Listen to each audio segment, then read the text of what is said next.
So today I was at the Museum of Aviation in Warner Robins, Georgia, but I hit the wrong button to record the introduction. The museum is located adjacent to the Robins Air Force Base, but it is accessible to the public. And this is not some tiny little museum. This is the second largest Air Force museum in the country. There are quite a few very large exhibits, such as a world-famous A-10 Warthog, and who knew the gun was bigger than my head? I knew they were big. I didn't know that they were quite that big, because I got a big melon. Some of the other large planes include the B-1B, B-52, and these are outside for you to walk around. They're gigantic. I mean, the scale of these things is something that, we can't really imagine being on the ground. And if you've got kids, this is going to be amazing. And this is one of the newest additions. This is a 707. Also, it was flown by J-Stars, which was used for electronic reconnaissance.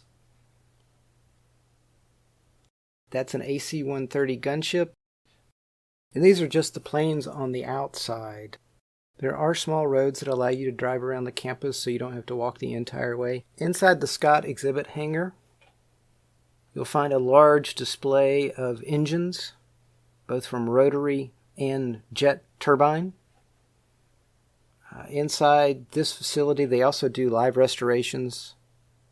There's a sign on the door saying, don't feed the animals.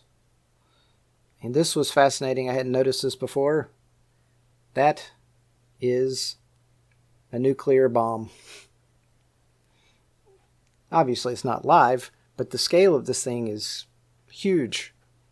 And again, you can walk up to these. I mean, obviously there are chains and stanchions, but there were families in here with children walking around looking at some of these. These are some of the planes in the back. You can see the gun turrets in the rear of the plane.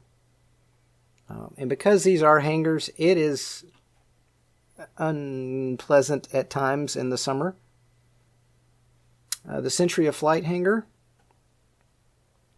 This is where they have some of the activities for schools, STEM-related activities.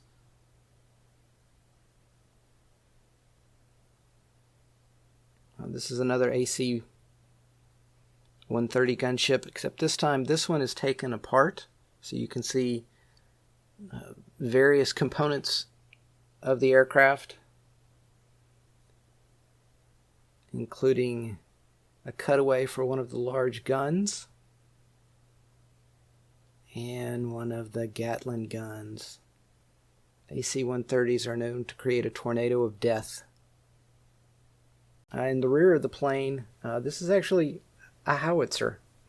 They have large cannons, big guns, huge cannons.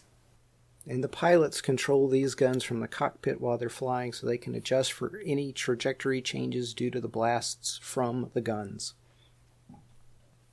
This large open area is used for events such as retirement ceremonies.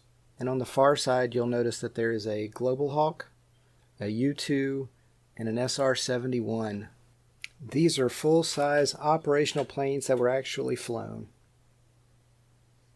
In this event area, we have the Planes and Trains Model Railroad display that's put on by the local model train hobbyists around Thanksgiving.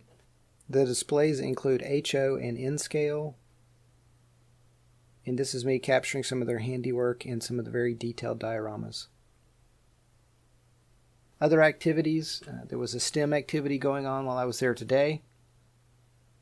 It's used by a lot of the local area schools. They have a small amphitheater between the buildings.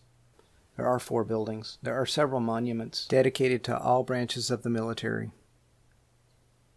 Inside this hangar, this is an early drone used for combat practice to shoot down.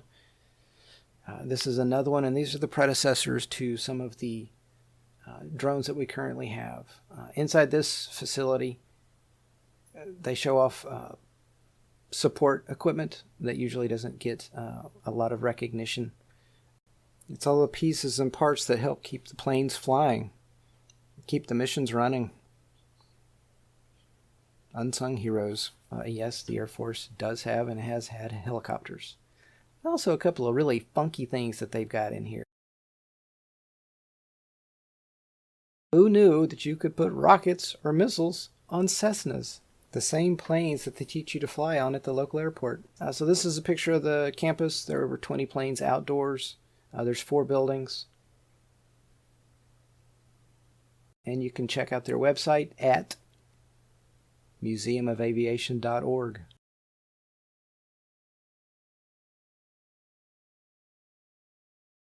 Thanks for watching. I hope you enjoyed it.